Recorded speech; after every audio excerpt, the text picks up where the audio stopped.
My sister's wedding ultimatum could destroy our family, all because of one guest invitation. My name is Emma, and what should be the happiest time of my life has turned into an emotional roller coaster, all because of my sister Sarah's unexpected demand.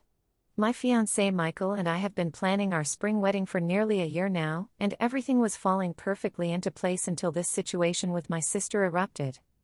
I should probably start from the beginning. Sarah and Jake met during their sophomore year of college, and for 5 years, they were practically inseparable. Jake became a regular fixture at our family gatherings, and honestly, we all thought they were headed toward marriage themselves. He was the kind of guy who remembered everyone's birthdays, helped our dad fix his ancient truck, and even learned how to make our grandmother's secret recipe meatballs, which, trust me, is no small feat in our Italian-American family. Their relationship seemed rock solid until about 6 months ago.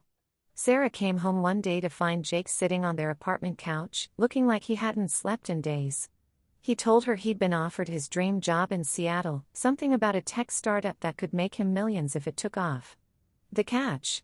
He needed to leave in 2 weeks, and he wanted to go alone.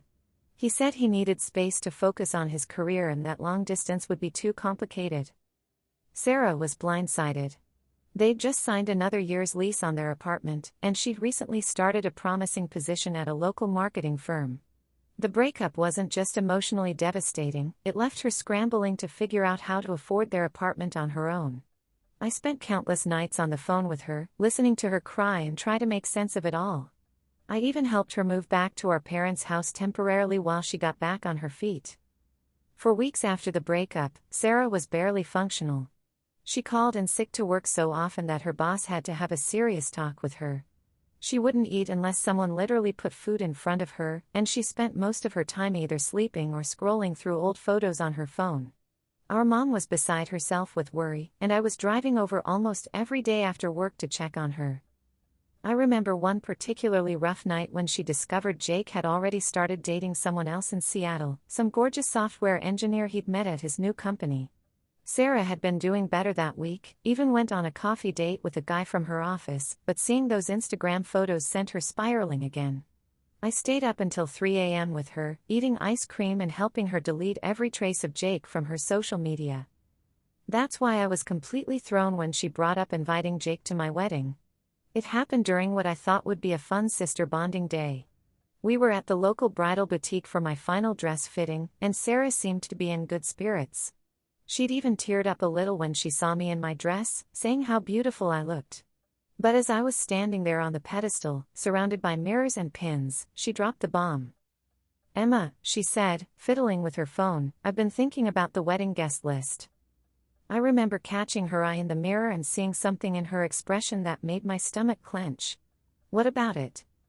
"I think we should invite Jake." The seamstress who was pinning my hem actually paused and looked up, probably sensing the sudden tension in the room. I waited until she excused herself to get more pins before responding. "Sarah, are you serious? After everything that happened?" She launched into this clearly rehearsed speech about closure and healing, about how seeing him at a happy event might help her move forward.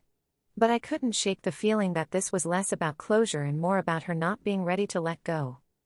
Michael, my fiancé, has been incredibly understanding throughout all of this. He and Jake were friendly but never close friends, so he doesn't have any personal stake in the situation. Still, when I told him about Sarah's request, he immediately backed my decision not to invite Jake. "It's our day," he said, "not a therapy session."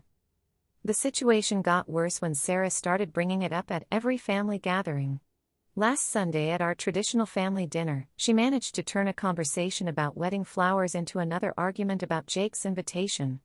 Our younger cousin Amy was there, excitedly showing me pictures of potential centerpiece arrangements on her phone, when Sarah suddenly said, "You know who has great taste in flowers?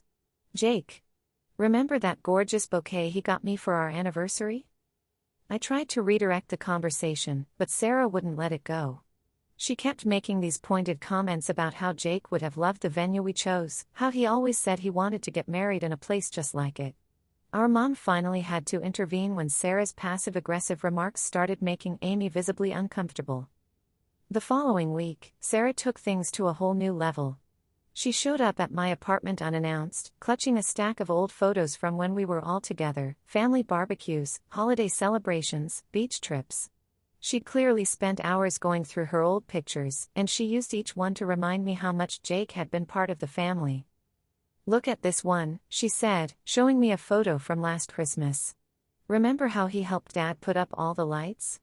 And here's the one from Mom's birthday when he baked that amazing cake. He's practically family, Emma. How can you not invite family?" I tried to be gentle but firm. "Sarah, he's not family. He's your ex who broke your heart and left you to deal with the aftermath. This isn't about erasing the good memories, it's about creating new ones without bringing past drama into it." That's when she dropped the ultimatum about not coming to the wedding if Jake wasn't invited. I was stunned. My own sister was threatening to skip my wedding over her ex-boyfriend who hadn't even tried to keep in touch with any of us since moving to Seattle. The fallout has been intense. Sarah has been telling anyone who will listen that I'm being unreasonable. She called our Aunt Linda, who's always been a bit of a drama queen herself, and now Linda's been posting vague Facebook statuses about family loyalty and understanding others' pain.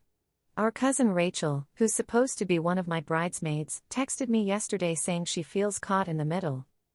Even our parents are struggling with how to handle this. Mom keeps trying to play peacemaker, suggesting compromises that don't make any sense, like seating Sarah at a table where she won't be able to see Jake during the reception, completely missing the point that I don't want him there at all.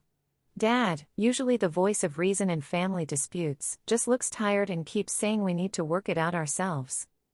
Yesterday, things reached a new low when Sarah texted me a screenshot of a conversation she'd had with Jake.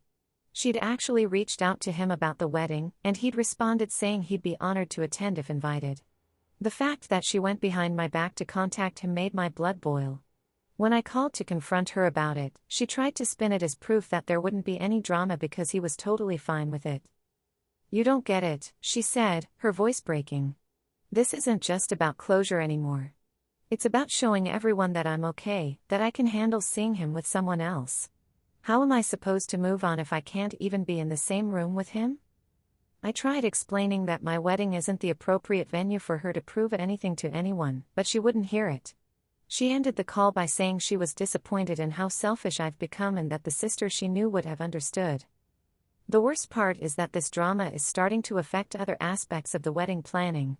Last week, during what was supposed to be a fun cake tasting with Michael and our moms, I could barely focus on the different flavors because Sarah had just posted a throwback Thursday photo of her and Jake at my engagement party, with a caption about how some people forget who's always been there for them.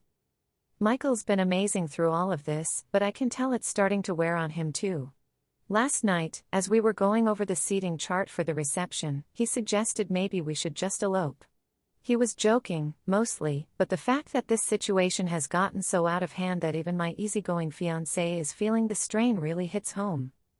My best friend and maid of honor, Jenny, thinks Sarah is being ridiculous and needs professional help to process the breakup properly. "She's using your wedding as a crutch," Jenny said during our lunch break today. "If it wasn't this, it would be something else. She needs to deal with her feelings about Jake, not force everyone else to tiptoe around them." I know Jenny's right, but knowing that doesn't make the situation any easier.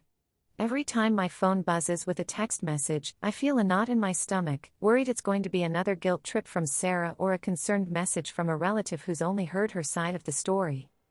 The wedding is now just 3 weeks away, and instead of being excited about final details like my hair trial and picking up my dress, I'm losing sleep over whether my sister will actually follow through on her threat to skip my wedding. Part of me wants to stand firm in my decision. After all, this is supposed to be about Michael and me, not about Sarah and her unresolved feelings for Jake. But another part of me is terrified of looking back at my wedding photos years from now and seeing an empty space where my sister should have been.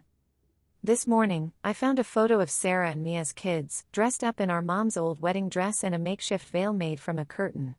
We used to play wedding for hours, taking turns being the bride while the other would hum the wedding march.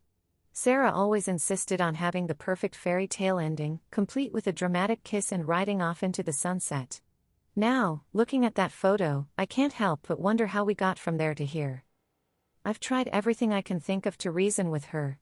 I've suggested we plan a special sisters trip after the honeymoon, offered to help her find a great therapist, even promised to let her make a speech at the reception despite my original plan to keep speeches to just the best man and maid of honor. But she remains fixated on this one thing, this one guest that she insists will make or break her ability to enjoy my wedding day. Last night, she sent me a long email detailing all the times she's been there for me, from defending me against middle school bullies to helping me get ready for my first date with Michael. She ended it by saying, "All I'm asking for is one thing, one small compromise to help your sister heal. Is your perfect wedding day really worth destroying our relationship over?" But that's just it, I'm not the one putting our relationship on the line. I'm not the one making ultimatums or trying to manipulate the situation. I'm simply trying to have my wedding day be about my marriage, not about my sister's broken relationship. The invitations have all been sent, the RSVPs are coming in, and everything else is falling into place. The florist just confirmed our final order, the band sent over their playlist for approval, and yesterday I had my last dress fitting. Everything should feel perfect, but this cloud hangs over it all. Tomorrow, Mom is hosting a small family dinner, supposedly to discuss last-minute wedding details. I know Sarah will be there, and I'm already dreading what new angle she might try to push her agenda. Michael offered to come with me for moral support, but I told him to go to his basketball game instead. Some battles you just have to face on your own, even if you'd rather not face them at all. I keep telling myself that this will all blow over eventually, that someday Sarah will look back and realize how unreasonable she was being. But right now, standing at this crossroads, I can't help but worry about the long-term impact this might have on our relationship. Is this really going to be the hill our sisterhood dies on? A guest list dispute over an ex-boyfriend who chose his career over her. As I sit here writing this, my wedding dress hangs in its garment bag by my closet, a reminder of what this should all be about, my future with Michael, our love, our commitment to each other. Not drama, not past relationships, not emotional manipulation. Just love, family, and celebration. I wish I could say I know exactly how this will all play out, but I don't. All I know is that I need to stay true to what I believe is right, even if that means making difficult choices. After all, isn't that what growing up is all about? Making tough decisions and standing by them, even when it hurts. The save the date card Sarah sent back sits on my desk, her excited "can't wait" heart written across the bottom in her loopy handwriting, now feeling more like a reminder of simpler times than a promise for the future. I can only hope that somehow, in the next few weeks, she'll come to understand that this isn't about choosing between her feelings and my wedding day, it's about setting healthy boundaries and focusing on what this celebration is truly meant to be about. Until then, I'll keep moving forward with the planning, trying to focus on the joy and love that this day is supposed to represent, and hoping that my sister will eventually choose to be part of that celebration, with or without her ex-boyfriend in attendance.